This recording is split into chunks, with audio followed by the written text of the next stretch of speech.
And we serve everyone. It doesn't matter what race, what religion. Clients, callers, they become family to us.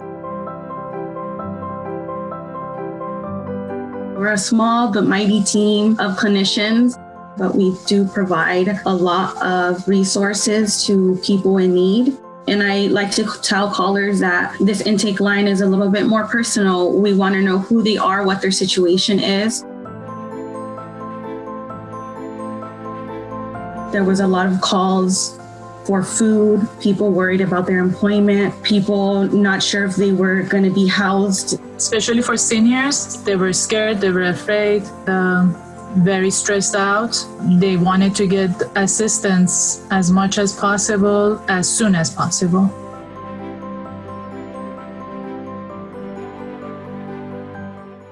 We kept pushing and adapted very quickly to all these changes. And we're just trying to serve everyone that came through our phone lines, because before it was go to SOVA and get food once a month. And now people were needing food for every day of the week.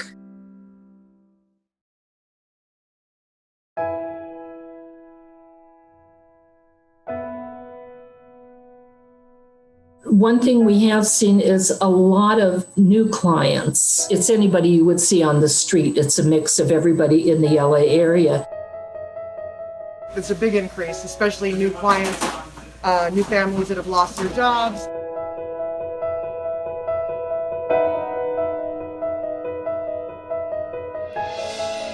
Prepackaged food makes things go a little bit faster for our clients. You see them come in with some worry, and when they leave here, they leave with a big smile on their face. You rely, 95+% on our volunteers. I found it very heartwarming to see how dedicated people are to helping, knowing that there are so many people in need now.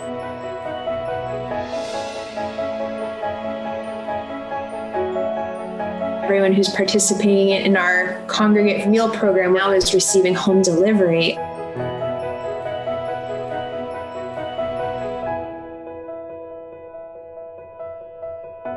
I want to be able to eat there, sit there with them, get to know them, and I want to just enjoy this community, because food is more than simply nourishment, but it's also a way that we gather and that we take care of our emotional and mental wellness.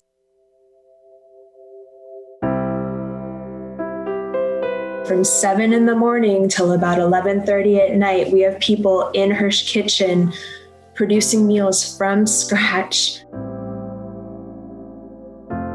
These unsung heroes, day in, day out, do the work that needs to be done to ensure that we can keep our community healthy. It's an incredible feeling. I can't explain it, but it's a huge satisfaction to myself to know that we have those services available to those people in need. And when I meet with the crew that I work with, I try to emphasize, do it like it's for your own family, your own loved ones. Most of our clients are the late 80s, 90s. Many of them went to meal sites because, they like to see their friends. Now they are being isolated. Some of these people, they don't get to see anybody but the drivers for many, many days. So our clients are actually happy about seeing our drivers and talking to them. And hopefully there's some people went through this with less stress, less discomfort because of what we did.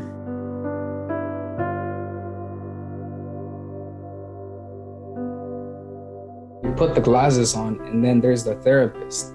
But behind the glasses, it's just me, just a normal Angelino, another guy from LA. Pre-pandemic, everybody's situation was different.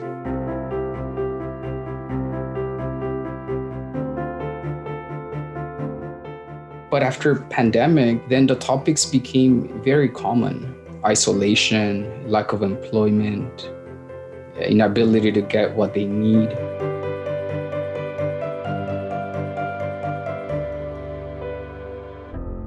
And then it became very grim about death and dying. People who have lost several members of the family and not knowing what to do about it.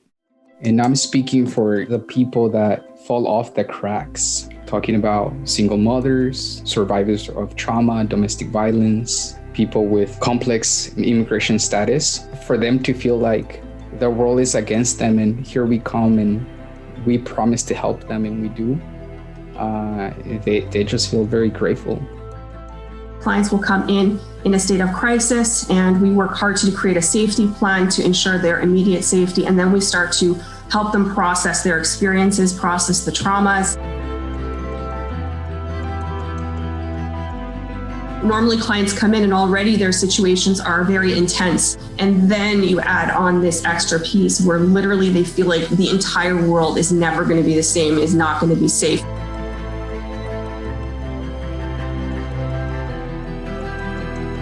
So for many of our clients who are currently still in their abusive relationships, being in close quarters on a day-to-day basis with having nowhere to go actually intensified or increased the amount of abuse they were experiencing. And so we actually saw sort of a larger increase.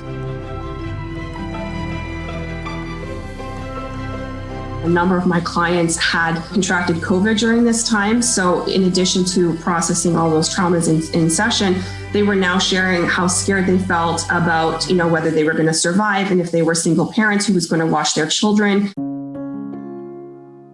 And a number of clients said that we were literally the only way they survived all of those months and those weeks was with our support.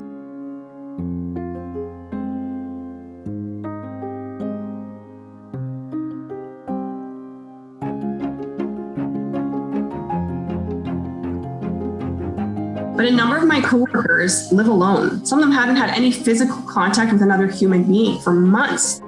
When we heard what the clients were saying, it kind of made everything sort of worthwhile. I'm really proud of myself and my family and my clients, for all of us, for figuring it out and kind of making it through. I really admire the families in the shelter because they're breaking through that domestic violence cycle.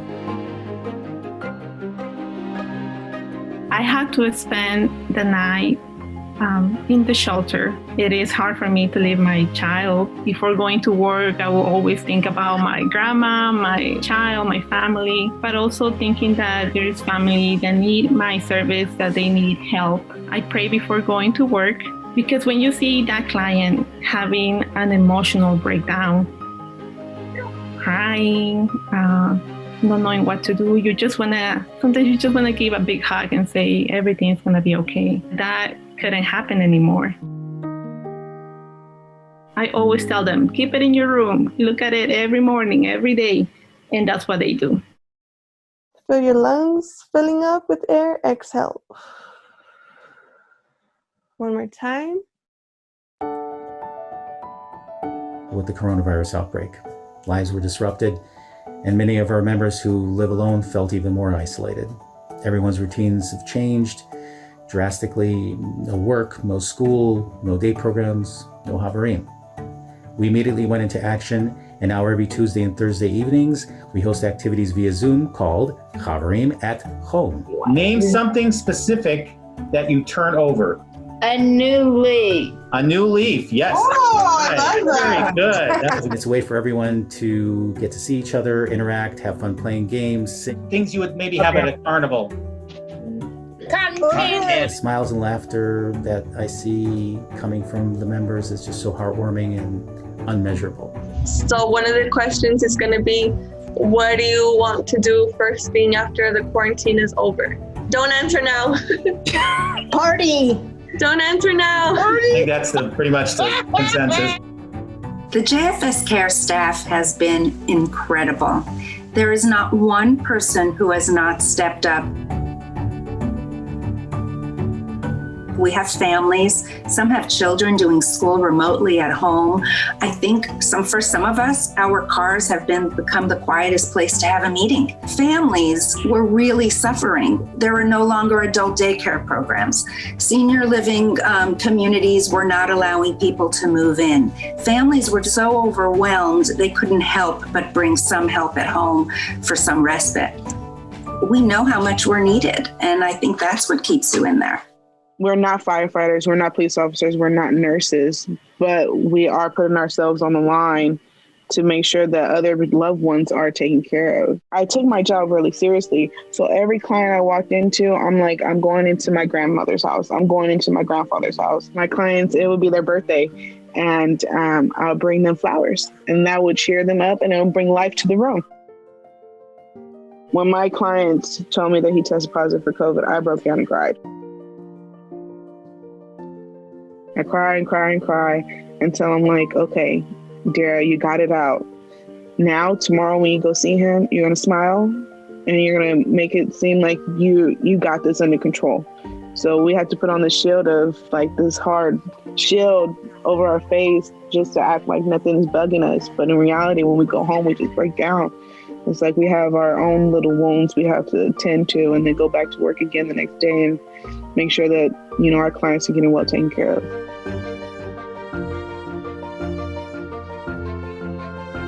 All of the JFS staff look forward to being able to come back to the Valley storefront and see the hustle and bustle of our participants and staff interacting, the meal site providing a hot kosher lunch.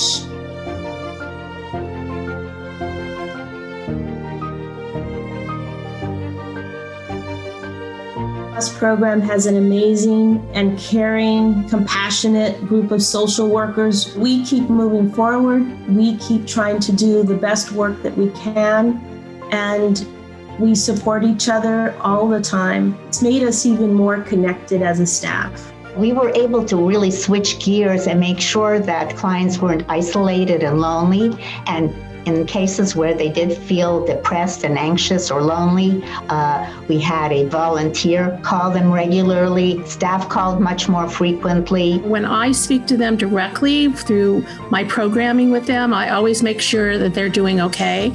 And their response is always, I've been through the Holocaust. I've been through worse.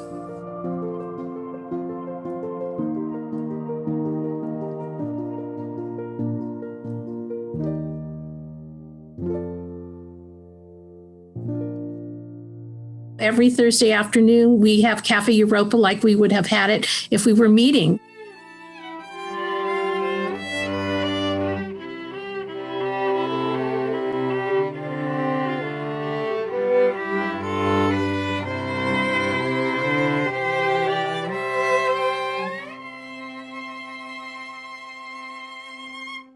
They put on their Shabbat clothes. They put on those nice clothes that have been sitting in the closet. This is so important and special in their days, in their lives. We wanted to hug everybody. That's what it came down to, because usually when we have the program in a shul, in a synagogue, we're able to do that. And so all of a sudden we just go. We are sending virtual hugs to all of you. Virtual hugs, guys. We're hugging you.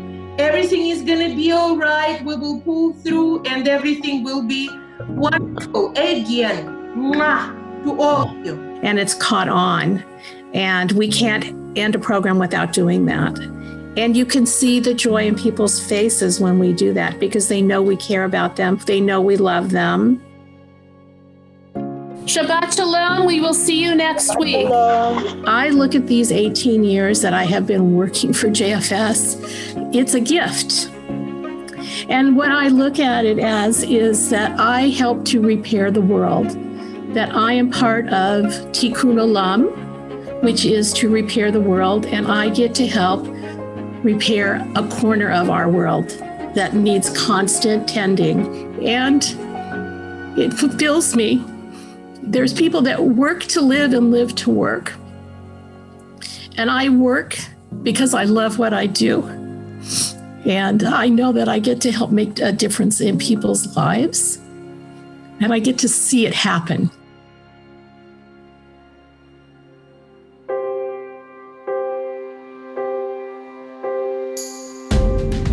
My message to all of my fellow JFS staff members is that you are just all incredible coworkers. So dedicated and hardworking and resilient. You are truly appreciated and have made such a difference in our community. Every little thing you do, your clients are grateful for it. From board members to the president, even to the pots and pet watchers, we all work together to come through all difficult situations. And it's just amazing to see how everybody has really stepped up. So I'm really proud of being a JFS staff member.